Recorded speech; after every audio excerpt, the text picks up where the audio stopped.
നാറൂട്ടോ ചെറുപ്പത്തിൽ തന്നെ കുറാമയുടെ ചാക്ര കൺട്രോൾ ചെയ്യാൻ പഠിച്ചിരുന്നെങ്കിൽ അവന്റെ ശക്തി വളരെ വേഗത്തിൽ തന്നെ വർദ്ധിച്ചേനെ. കുറാമ അല്ലെങ്കിൽ നൈൻറ്റേൽസ് ഏറ്റവും ശക്തമായ ടെയിൽഡ് ബീസ്റ്റ് ആയതിനാൽ അവന്റെ ചാക്ര ഉപയോഗിക്കുന്നതും നാറൂട്ടോയുടെ നിൻജുത്സു, ടൈജുത്സു, സ്പീഡ്, ഡ്യൂറബിലിറ്റി എന്നിവയിലും വലിയ മെച്ചപ്പെടുത്തലുകൾ ഉണ്ടാക്കാൻ സാധിക്കുമായിരുന്നു.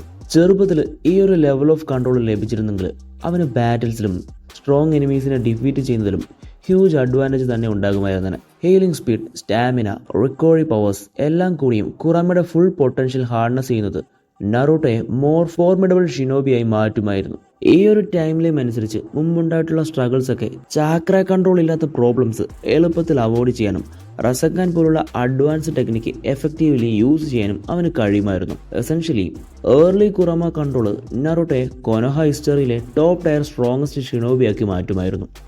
സോ നിങ്ങൾക്ക് എന്താണ് തോന്നുന്നത്? Let me know in comments.